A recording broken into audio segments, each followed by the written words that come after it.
Hi friends, welcome back to study classes. So my dear friends, आज के session में आपके साथ डिस्कस करने वाले हैं इंडियन इकोनॉमी से जुड़े हुए कुछ सवाल।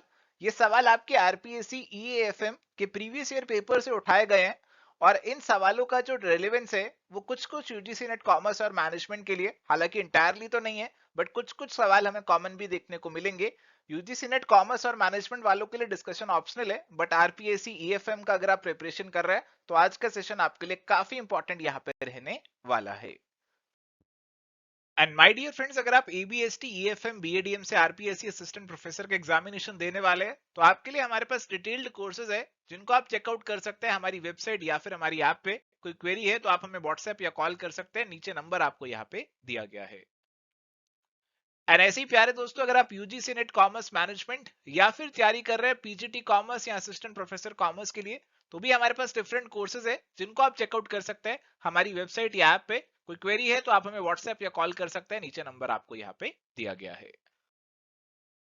तो प्यारे दोस्तों, यहाँ पे हमारे पास सवाल है, the concept of poverty in India is. तो हमारा जो इंडिया के अंदर पॉवर्टी का कंसेप्ट है वो किस पे बेस्ड है? Minimum level of living, maximum level of living, reasonable level of living या फिर luxury level of living.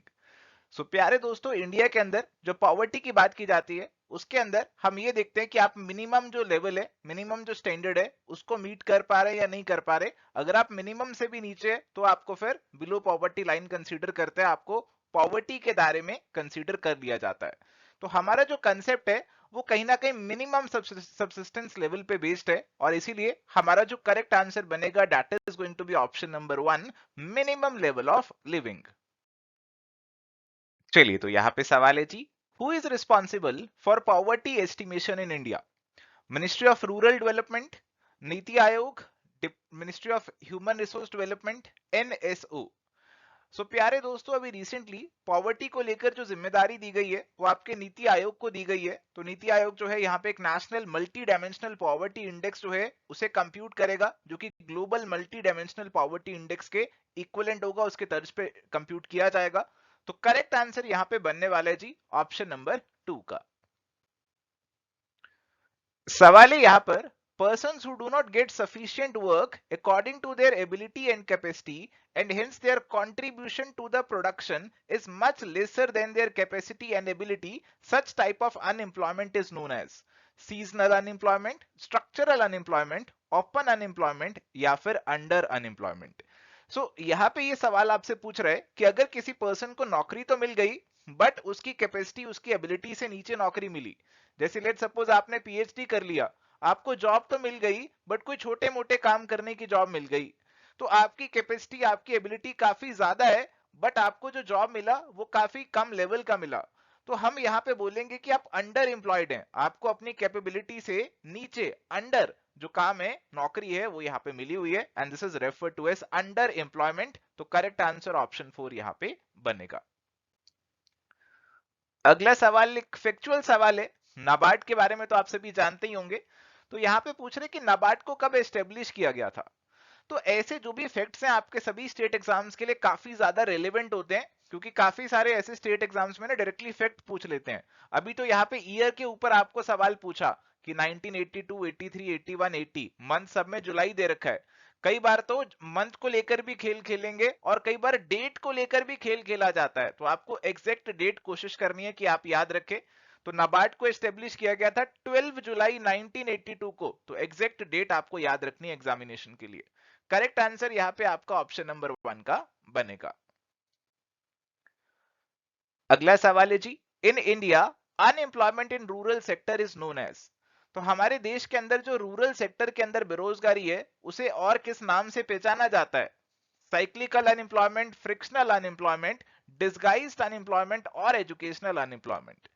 So rural areas के अंदर हमें ये देखने को मिलता है कि जैसे आपका कोई एग्रीकल्चर लैंड ही है मान लो, तो ये लैंड पे लेट सपोज कि 10 लोग काम करने चाहिए, 10 लोग इस पे आराम से काम कर सकते हैं, बट इस पे 10 की बजाय 20 लोग काम कर रहे हैं।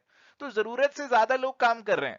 हमें देखने में लग तो रहा है कि 20 के 20 को नौकरी मिली हुई है, 20 के 20 को काम मिला हुआ है, दे आर एम्प्लॉयड, बट वास्तव में 10 में से भी काम चल जाता और जो एक्स्ट्रा लोग यहाँ पे लगे हुए हैं वो यहाँ पे बोला जाता है कि दे आर डिस्गाइज्ड अनएम्प्लॉयड। तो डिस्गाइज्ड अनएम्प्लॉयमेंट जो है ना, ये कंसेप्ट हमें रूरल सेक्टर के अंदर देखने को मिलता है, जहां पे आपको देखने को तो लगता है कि लोगों को नौकरी मिली हुई है, they are employed, but ultimately वहां पे उनके बिना भी काम चल जाता, और इस केस को डिस्गाइज्ड या फिर हिडन अनएम्प्लॉयमेंट यहां पे बोला जाता है। चलिए अगला सवाल है, व्हेन RLEGP वाज लॉन्च्ड। तो RLEGP हमारे पास rural landless employment guarantee programme है। तो बेरोजगारी को लेकर ये प्रोग्राम आपका लॉन्च किया गया था, और कौन सी डेट को लॉन्च किया था ये आपसे पूछ रहे हैं, तो अगेन एक फैक्ट आ गया, 15 अगस्त 1983 के डेट पे इसे लॉन्च किया गया था। तो 15 अगस्त 1983, that is option number 2 would be the correct answer. इसे उस समय जो प्रधानमंत्री जी थी इंदिरा गांधी जी, उन्होंने लॉन्च किया था, और उस समय हमारा जो 6th 5 ईयर प्लान है वो प्यारे दोस्तों यहाँ पे चल रहा था। चलिए अगला सवाल है, first stage of industrial development is related to primary product, secondary product, tertiary product और फाइनल प्रोडक्ट। अभी यहाँ पे ना सवाल को लेकर कोई खास क्लैरिटी हो नहीं रही है, बस इन्होंने जनरली पूछ लिया कि इंडस्ट्रियल डेवलपमेंट होती है तो फर्स्ट स्टेज उससे कौन सा जुड़ा हुआ है। नॉर्मली अगर हम किसी कंट्री के इकोनॉमिक डेवलपमेंट की बात करते हैं तो हम देखते हैं कि सबसे पहले हमारा प्राइमरी सेक्टर ही ग्रो करता है, और इन्होंने इसका आंसर भी प्राइमरी प्रोडक्ट्स ही यहाँ पे दे रखा है। तो आई थिंक ये उसी के कंटेक्स्ट में सवाल को पूछना चाह रहे हैं, तो करेक्ट आंसर यहाँ पे आपका ऑप्शन नंबर 1 ही बनेगा। चलिए तो प्यारे दोस्तों, अब यहाँ पे सवाल है, ministry of commerce and industry has notified the national manufacturing policy on. तो हमारी जो अभी नई नेशनल मैन्युफैक्चरिंग पॉलिसी लेकर आई थी गवर्नमेंट, वो ये नवंबर 2011 के अंदर आई थी। 4 नवंबर 2011 को इसे लॉन्च किया गया था, और इसके लिए करेक्ट आंसर यहाँ पे आपका ऑप्शन नंबर 2 जो है ना वो बन जाएगा। अब यहाँ पे तो एक सीधा सीधा फैक्चुअल सवाल है कि what was the rate of agriculture and allied areas development in the economic survey 2020-21 of India. तो आपके एग्जामिनेशन से पहले वाला जो इकोनॉमिक सर्वे आप उसे एक बार देख लीजिए, तो वो ज्यादा आपके लिए रेलिवेंट रहेगा। तो अभी के लिए तो आपको जो भी इस बार वाला इकोनॉमिक सर्वे है उसे देख लेना चाहिए, वो आपके लिए ज्यादा रेलिवेंट रहेगा। फिलहाल इसका जो आंसर है वो ऑप्शन नंबर 3 इन्होंने यहाँ पे दिया हुआ है, और ये जो फैक्ट्स है ये हर साल चेंज होते हैं। तो अभी जो लेटेस्ट वाला है वो आपको देखना पड़ेगा इकोनॉमिक सर्वे के अंदर। तो एग्जामिनेशन से पहले इकोनॉमिक सर्वे के जो की फैक्ट्स होते हैं उनको एक बार जरूर देखकर आप जाना। चलिए अगला सवाल है, what was the share of agriculture in India in the economic survey 2020-21 of India. तो हमारा जो इकोनॉमिक सर्वे था 2020-21, उसमें एग्रीकल्चर का शेयर कितना है जीडीपी के अंदर, अगेन एक फैक्चुअल सवाल है। और ये जो चीजें हैं, अब देखो ना ऑप्शंस भी काफी काफी क्लोज दे दिए, तो अभी ये चीजें आपको आपके एग्जामिनेशन से पहले वाले जो इकोनॉमिक सर्वे है उसमें एक बार देखकर जानी पड़ेगी। यहाँ पे आपका करेक्ट आंसर ऑप्शन 4 का ही बनेगा। चलिए तो यहाँ पे सवाल है, which committee was recommended for area approach to nationalized banks? Option है professor D R Gadgil, Nariman, Khusro, MC Bhandari. So प्यारे दोस्तों, जो एरिया अप्रोच है आपकी नेशनलाइज्ड बैंक्स की, ये बेसिकली आपको कहती है कि हमारे जो बैंक्स हैं वो अपने अपने एरिया पकड़ लें और उसके अंदर डेवलपमेंट का काम करें। और ये जो अप्रोच है ये आपकी जुड़ी हुई है गाडगिल स्टडी ग्रुप से, और इसके साथ साथ नरीमन कमेटी से। तो अभी यहाँ पे गाडगिल भी है ऑप्शन में और नरीमन भी है, और मुझे लग रहा है क्योंकि सवाल के अंदर कमेटी पूछा हुआ है, इसीलिए इन्होंने ऑफिशियल आंसर की में जो आंसर दिया है ना ऑप्शन नंबर 2 का दिया है। तो अभी इसका जो आंसर है that is Nariman committee, but Gadgil भी यहाँ पे सही आंसर हो सकता था, तो मेरे हिसाब से तो सवाल में थोड़ी सी एम्बिग्यूटी है। तो प्यारे दोस्तों यहाँ पे सवाल है, when the first industrial policy was declared by the government of India. तो हमारी जो पहली इंडस्ट्रियल पॉलिसी डिक्लेयर की गई थी वो यहाँ पे 6 अप्रैल 1948 को डिक्लेयर की गई थी, और इसीलिए करेक्ट आंसर यहाँ पे बनेगा जी ऑप्शन नंबर 2 का। तो 1948 में ये पॉलिसी आई थी, और जैसे मैं आपको कह रहा हूं कि यहाँ पे तो एग्जैक्ट डेट्स पूछ लेते हैं स्टेट एग्जाम्स के अंदर, तो एग्जैक्ट डेट्स भी आपको यहाँ पे याद रखनी पड़ेंगी। तो यहाँ पे हमारे पास सवाल है, which of the following is not engaged in the field of agricultural marketing at central level in India? तो ऑप्शंस है एनसीडीसी, नेफेड, एनसीटीजीएफएल, सीडब्ल्यूसी। सो प्यारे दोस्तों, यहाँ पे अगर मैं एनसीडीसी की बात करूं तो ये हमारे पास है नेशनल कोऑपरेटिव डेवलपमेंट कॉर्पोरेशन, और ये आपका एग्रीकल्चर मार्केटिंग से जुड़ा हुआ है। इसके बाद नेफेड है आपका, national agriculture cooperative marketing federation of India limited, इसके तो नाम से ही पता चल रहा है एग्रीकल्चर मार्केटिंग से जुड़ा हुआ है। सीडब्ल्यूसी आपका सेंट्रल वेयर हाउसिंग कॉर्पोरेशन है जो कि लॉजिस्टिक सपोर्ट प्रोवाइड करते हैं एग्रीकल्चर सेक्टर को। तो एनसीडीसी, नेफेड और सीडब्ल्यूसी तो सीधे सीधे एग्रीकल्चर मार्केटिंग से जुड़े हुए हैं। और ये एनसीटी जीएफएल के बारे में मुझे कोई ज्यादा जानकारी मिली नहीं, शायद ये कुछ फॉरेंसिक लेबोरेटरी से जुड़ा हुआ है। तो आंसर में हमारे पास ऑप्शन 3 बनेगा, क्योंकि ये आपका एग्रीकल्चर मार्केटिंग से सेंट्रल लेवल पे नहीं जुड़ा हुआ है। चलिए, तो यहाँ पे सवाल है, which sector is not included in PPP mode in India. PPP का मतलब होता है पब्लिक प्राइवेट पार्टनरशिप। तो इन इंडिया में कौन से सेक्टर में हमें ये पब्लिक प्राइवेट पार्टनरशिप देखने को नहीं मिलती है, ये सवाल हमसे पूछ रहा है। तो प्यारे दोस्तों, आज के समय में तो ऑलमोस्ट हर सेक्टर में पीपीपी देखने को मिल रहा है। तो इन्होंने आंसर हमें यहाँ पे कुछ दिया नहीं, सोल्यूशन आपका स्टार दिया हुआ है। तो आई थिंक ये सभी में कहीं ना कहीं पीपीपी हो सकता है, इसीलिए इन्होंने इसका जो आंसर है कोई दिया ही नहीं। चलिए, तो यहाँ पे सवाल है जी, what government is doing through disinvestment in public sector units. तो सरकार जो है पब्लिक सेक्टर यूनिट्स को डिस इन्वेस्ट कर रही है, यानी कि उन यूनिट्स को वाइंड अप कर रही है, उनको बेच रही है। तो ऐसा गवर्नमेंट जो है वो क्या अकम्प्लिश करने के लिए कर रही है? Globalisation, reducing fiscal deficit, liberalisation, या फिर none of the above. So प्यारे दोस्तों, हमारी जो सरकार है उसके घाटे काफी ज्यादा हैं, फिस्कल डेफिसिट बजट के अंदर जो निकल कर आता है वो काफी ज्यादा है, और डिस इन्वेस्टमेंट जो है वो गवर्नमेंट की थोड़ी बहुत मदद करता है इन घाटों को पूरा करने में। तो ग्लोबलाइजेशन और लिबरलाइजेशन से बेहतर आंसर है आपका रिड्यूसिंग फिस्कल डेफिसिट, और इसीलिए यहाँ पे ऑप्शन नंबर 2 जो है that is going to be the correct answer. चलिए, तो यहाँ पे सवाल है, which among the following risk is borne by the public sector partner?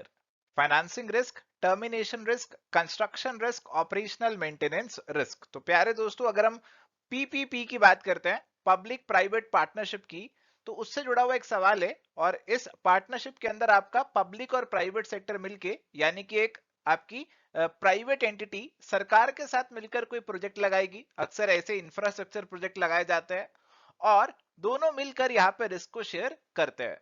तो इनिशियली जो प्रोजेक्ट पे ज्यादा काम करता है, मेहनत करता है, वो आपका प्राइवेट प्लेयर करता है, और ज्यादातर जो फाइनेंशियल, टेक्निकल और ऑपरेशनल रिस्क है वो आपका प्राइवेट प्लेयर ही यहाँ पे एज्यूम करता है। और इवेंचुअली आपका जो प्रोजेक्ट, आपका जो पार्टनरशिप है वो टर्मिनेट होता है, और फिर पब्लिक सेक्टर को यहाँ पे जो आपका प्रोजेक्ट है वो हैंड ओवर कर दिया जाता है। तो टर्मिनेशन के बाद के जो आपके रिस्क है वो फिर पब्लिक सेक्टर पार्टनर को ही उठाने पड़ते हैं। तो आई थिंक इसीलिए इन्होंने जो करेक्ट आंसर दिया है वो ऑप्शन नंबर 2 का दिया है। चलिए, तो सवाल है जी, write the concept of privatisation. तो प्राइवेटाइजेशन का मतलब होता है कि आप अपनी सरकारी पीएसयूज का जो ओनरशिप है, मैनेजमेंट है और कंट्रोल है, वो आप किसी प्राइवेट प्लेयर को थमा देते हो। तो इसके अंदर आपकी ओनरशिप, मैनेजमेंट, कंट्रोल ये सभी आ जाती है, और इसीलिए करेक्ट आंसर प्यारे दोस्तों यहाँ पे आपका ऑप्शन नंबर 4 का बनेगा। चलिए, तो यहाँ पे सवाल है, when was privatization of PSUs started in India? 1990, 91, 1991, 92, 1992, 93 या 1993, 94? सो आप सभी जानते हैं कि हमारी जो नई इकोनॉमिक पॉलिसी आई जिसमें लिबरलाइजेशन, प्राइवेटाइजेशन, ग्लोबलाइजेशन की बात की गई थी, 91, 92 से ये आपकी पॉलिसी आई थी, और यही से आपकी प्राइवेटाइजेशन की शुरुआत भी हुई थी। तो करेक्ट आंसर प्यारे दोस्तों ऑप्शन नंबर 2 का यहाँ पे बनेगा। चलिए, तो अगला सवाल है, globalisation of the modern is the modern version of the following theory: comparative cost advantage, protectionism, export led development, import substitution development. तो बेसिकली इंटरनेशनल बिजनेस से जुड़ा हुआ ये सवाल है आपका। और यहाँ पे अगर हम बात करें अपनी कंपैरेटिव कॉस्ट थ्योरी की, तो ये आपको कहती है कि जो कंट्री जो सामान सस्ता बना रही है उसे एक्सपोर्ट कर लेगी, और दूसरे सामान को वो इंपोर्ट कर लेगी। और ग्लोबलाइजेशन में भी हमें अक्सर ऐसे ही देखने को मिलता है कि जो सामान जो कंट्री सस्ता बना सकती है वो उस पर फोकस करती है, उसे बनाती है, और कंपैरेटिवली जो वो महंगा बना रही होती है उसे बाहर से इंपोर्ट करा लेती है। तो ओवरऑल वर्ल्ड लेवल पे इससे हमें एफिशिएंसी देखने को मिलती है। जो कंट्री जिस चीज में स्पेशलिस्ट है वो उसके ऊपर काम करती है। जैसे चाइना आपका जो है वो मैन्युफैक्चरिंग के अंदर स्पेशलिस्ट है, वहां पे कॉस्ट एडवांटेज देखने को मिलता है। तो चाइना जो है इस तरीके से अपने जो एक्सपोर्ट्स है वो ज्यादा करता है। तो हम कह सकते हैं कि globalisation is the modern version of the comparative cost advantage theory, ऐसा बोला जा सकता है। और इसीलिए आंसर यहाँ पे हमारा ऑप्शन नंबर 1 का दिया गया है। चलिए, तो यहाँ पे प्यारे दोस्तों सवाल है जी, when government of India replaced planning commission by NITI Aayog. तो नीति आयोग का जन्म हुआ था 1 जनवरी 2015 को, और यहाँ पे प्लानिंग कमीशन जो है उसको रिप्लेस करके ये नया बॉडी, नया एजेंसी हमारे पास आ गया। तो correct answer would be option number 1। चलिए, तो यहाँ पे हमारे पास सवाल है जी, what is the full form of NITI Aayog. तो नीति की फुल फॉर्म हमारे पास होती है national institution for transforming India. तो नीति आयोग 1 जनवरी 2015 से नया एजेंसी बना जो प्लानिंग कमीशन को रिप्लेस किया, और इसका जो फुल फॉर्म है आपके लिए काफी इंपॉर्टेंट एग्जामिनेशन पर्सपेक्टिव से। Correct answer would be option number 3। Moving on to the next question, what is the meaning of rural development. तो रूरल डेवलपमेंट का क्या मीनिंग है। Entire development of rural areas, infrastructure development, agriculture development, agro industries development. So प्यारे दोस्तों, जो rural development का मतलब होता है वो होता है कि एंटायर डेवलपमेंट हो जाए आपके सभी रूरल एरियाज का। हम किसी पर्टिकुलर एक आधे स्पेसिफिक सेक्टर की बात नहीं करेंगे, पूरे रूरल एरियाज के डेवलपमेंट की बात करेंगे, एक ब्रॉड अप्रोच को लेकर चलेंगे। तो correct answer would be option number 1। चलिए, अगला सवाल है, where is the national rural development institution located. तो एनआरडीआई ये आपका एक ऑटोनोमस बॉडी है जो कि आपकी मिनिस्ट्री ऑफ रूरल डेवलपमेंट के अंदर आता है, और ये आपका सिचुएटेड है हैदराबाद के अंदर। Correct answer would be option number 3। Next question is, which institute is not related to rural development. सबसे पहला है डीआरडीए। तो डीआरडीए की फुल फॉर्म आपको पता है तो आप इसका आंसर दे सकेंगे। डीआरडीए है आपका डिस्ट्रिक्ट रूरल डेवलपमेंट एजेंसी। तो भैया ये तो रूरल डेवलपमेंट से डायरेक्टली जुड़ा हुआ है। ग्राम पंचायत, पंचायत समिति, ये भी आपके रूरल एरियाज में ही देखने को मिलते हैं। इसके बाद यूआईटी दिया हुआ है, मेरे ख्याल से यूटीआई देते तो शायद और क्लियर होता। तो फिलहाल ये तो ये रूरल डेवलपमेंट से जुड़ा हुआ नहीं होगा। तो करेक्ट आंसर आपके पास यहाँ पे ऑप्शन नंबर 4 का ही बनेगा। Next question, in which form cooperative movement was started in India. तो कोऑपरेटिव मूवमेंट हमारे देश के अंदर कौन सी फॉर्म में स्टार्ट हुआ। तो कोऑपरेटिव मूवमेंट की जो शुरुआत हमारे देश के अंदर हुई थी, it started with the government policy, क्योंकि हमने एक कानून बनाया था, एक्ट बनाया था कोऑपरेटिव सोसाइटी को लेकर। तो गवर्नमेंट ने ये एक्ट बनाया था, तो गवर्नमेंट की पॉलिसी से ही शुरुआत हुई थी हमारे कोऑपरेटिव मूवमेंट की, और इसीलिए correct answer would be option number 1। चलिए, तो यहां पे सवाल है, in which year the first cooperative act was implemented in India. तो पहला कोऑपरेटिव एक्ट इंडिया में कब आया था। 1902, 1903, 1904 या फिर 1905। तो पहला कोऑपरेटिव एक्ट इंडिया के अंदर 1904 के अंदर आया था। तो ये एक इंपॉर्टेंट फैक्ट है जिसको आपको याद करना है। Correct answer is going to be option number 3। Next question is, what is the name of apex cooperative credit body in India. तो अभी यहाँ पे आपसे पूछ रहे कि कोऑपरेटिव्स के लिए जो एपेक्स लेवल की क्रेडिट बॉडी है, यानी कि जिससे उन्हें पैसा क्रेडिट मिल जाएगा, वो कौन सी होने वाली है। तो ऑप्शंस दिए, आरबीआई, नाबार्ड, से एसबीआई और आईडीबीआई। अभी जो हमारे कोऑपरेटिव और रूरल वाले जो बैंक्स होते हैं, कोऑपरेटिव बैंक्स होते हैं, उनको जो मेन ख्याल रखता है ना उनका, दैट इज नाबार्ड। हमारा जो national bank for agriculture and rural development है ना, यही उनका एक एपेक्स रेगुलेटरी बॉडी है जो कि उनका ख्याल रखता है, उनको रेगुलेट करता है, रूरल बैंक्स को, कोऑपरेटिव बैंक्स को। और इसीलिए करेक्ट आंसर यहाँ पे आपका ऑप्शन नंबर 2 का बनेगा। चलिए, तो यहाँ पे सवाल है, which sector was severely affected by the demonetization of 2016 in India। तो demonetization का जो इफेक्ट था वो हमें ऑलमोस्ट सभी सेक्टर्स पे देखने को मिला था, और इसका आंसर इन्होंने कोई दिया नहीं है, तो मे बी ऑलमोस्ट सभी सेक्टर्स पे कुछ ना कुछ इफेक्ट देखने को मिला होगा, इसीलिए शायद इन्होंने इसका आंसर नहीं दिया है। बट स्टिल डिमोनेटाइजेशन के बारे में जो बेसिक चीजें हैं वो आपको मालूम होनी चाहिए। So thank you my dear friends, ये था हमारा डिस्कशन आरपीएससी के प्रीवियस ईयर सवालों के ऊपर। कुछ सवाल आसान थे, कुछ थोड़े से टेढ़े थे, but I hope on the whole आपको डिस्कशन अच्छा लगा होगा, आपको सवाल समझ में आए होंगे। अगर आपको ये वीडियो अच्छा लगा तो एक रिक्वेस्ट है आपसे कि इस वीडियो को जरूर लाइक कर ले और हमारे चैनल को सब्सक्राइब भी कर ले, ताकि आपको फ्यूचर में ऐसे और क्लासेस भी मिलते रहे। आज के लिए इस सेशन में इतना ही, मिलेंगे नेक्स्ट सेशन में। Till then goodbye, take care, all the best.